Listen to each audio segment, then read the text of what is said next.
अम्मा भी के गुजरने के बाद आप ही आपकी मोहब्बत ने और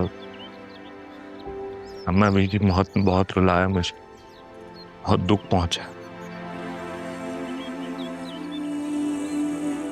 लफ्ज़ शर्मिंदा अम्मा जी की मौत के आगे बहुत छोटा है।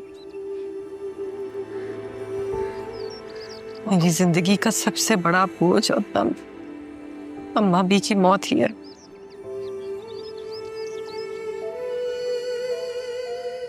पता नहीं मैं अब तक कैसे जिंदा हूँ।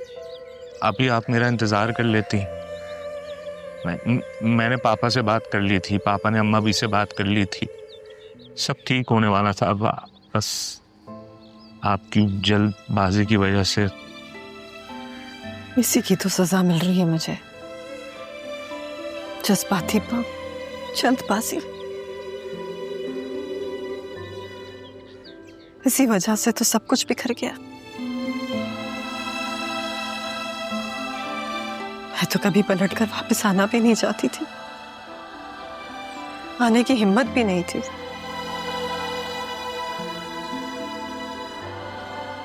मगर औलाद की चाह ने मुझे लौटने पर मजबूर कर दिया। ये औलाद की मोहब्बत भी कितनी अजीब होती है नादी। कभी बहुत बड़ी ताकत और कभी बहुत बड़ी कमजोरी।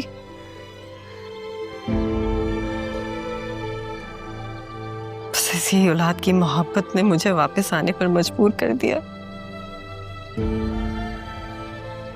तुम लोग के आगे हाथ जोड़ने पर मजबूर कर दिया। मेरी बेटी को सहारा देने पर मजबूर कर दिया। बहुत बड़ी सजा काटी मैंने दिल। आप ही प्लीज, आप ही ऐसा ना करें प्लीज, हाथ मत जोड़ो। क्या हुआ? सलमान से कोई बात हुई है? सलमान का नाम ना लें आप। क्यों, क्या हुआ? मैंने उसे छोड़ने का फैसला कर लिया है। वजह बताओगी?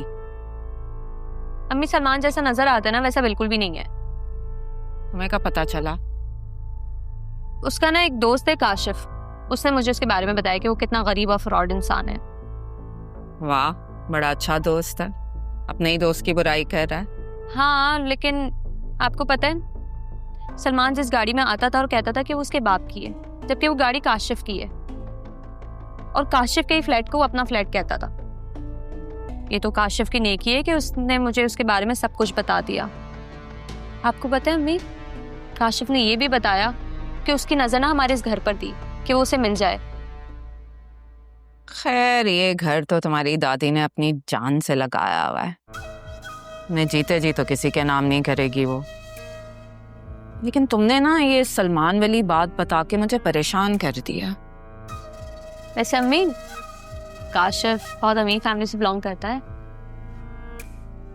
बिल्कुल अपने बाप पर गई हो, वो भी दौलत के पीछे गया था। जी नहीं, मैं आप पे गई हूँ। अपनी पसंद की चीज हासिल करने के लिए ना मैं किसी भी हद तक जा सकती हूँ। तुम्हारी दादी ने ना मेरे बारे में बता के अच्छा नहीं किया तुम्हें। लेकिन चलो, मेरी बेटी समझदार तो हुई है इन बातों की वजह से। लेकिन सिद्धा, पहले मैं मिलूंगी इस लड़के से। ठीक है, मैं काशिफ से बात करूंगी।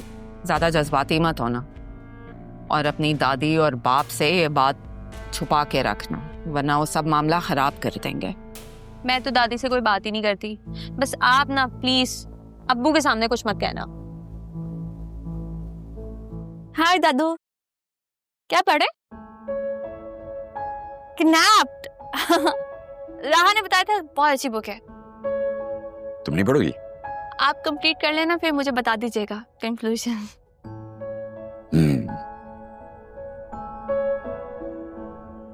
खैरियत है? जी, एक्चुअली कुछ बातें पूछनी थी मुझे आपसे। पूछो। दादू, आप दादी जान से कहाँ मिले? हमारे जमाने में मिलना मिलाना नहीं होता था, सीधी सीधी अरेंज्ड मैरिज थी बस।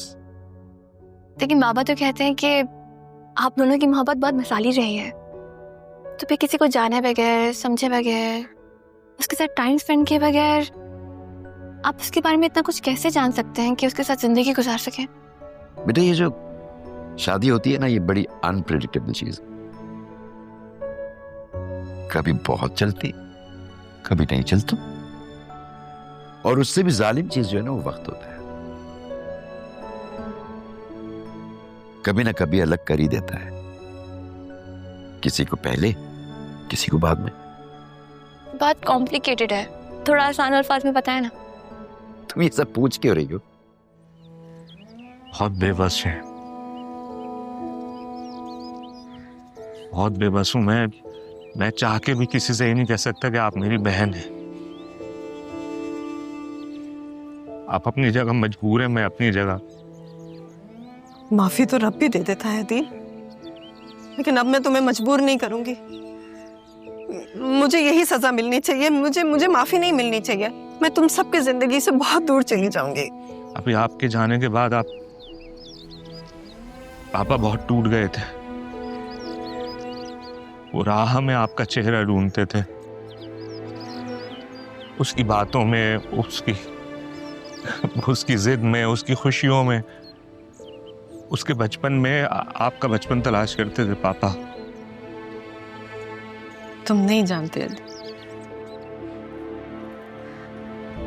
मैंने इतने साल गिड़गिड़ा कर माफी मांगते हुए अम्मा भी से ढेरों बातें की है। मुझे ऐसा लगता था जैसे अम्मा भी मेरे पास बैठी भी मेरी सारी बातें सुन रही हैं। मुझे उनकी खुशबू महसूस होती थी अदील। अभी तुम यही कहोगे कि उन्होंने मुझे माफ नहीं किया? सब कुछ बिखर गया था आपके जाने के बाद। अम्मा भी के गुजरने के बाद आप जब घर में नहीं थी, लोगों ने उल्टी सीधी बातें करना शुरू कर दी थी।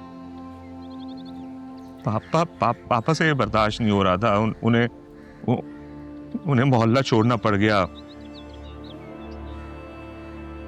कारोबार बदलना पड़ गया।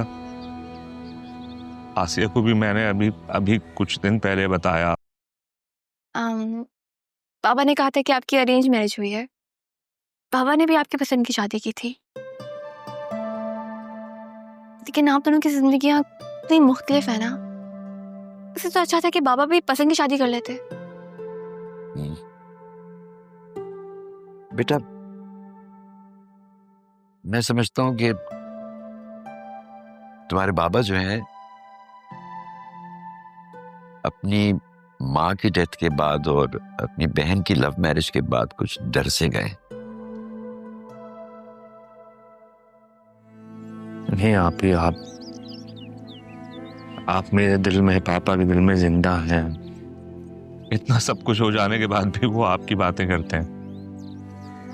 वो थोड़े खफा हैं, थोड़ा वक्त लगेगा। दिल, अगर मैं इस घर में कुछ वक्त और गुजारूं तो क्या वो मुझे माफ कर देंगे? अभी मैं चाहता हूँ आप पापा से माफी मांगे, उनके सामने जाएं, उनके पास रहें। वो आप उनसे माफी मांग लेंगी। वो तो मेरी तरफ देखती भी नहीं आती। वो देखेंगे आपकी तरफ, वो समझेंगे। आप कोशिश करें ना प्लीज। मैं आपकी ड्यूटी लगवा देता हूँ। मेरा मतलब वो नहीं है आप ही, मैं बस इस वजह से कह रहा हूँ कि जाहिर है आसिया को कुछ मालूम नहीं है। तो कैसे भी अदील, मगर मुझे पापा के पास जाना है। मैं लेके चलूंगा आपको पापा के पास। Thank you Adeel. Thank you की कोई बात नहीं। आप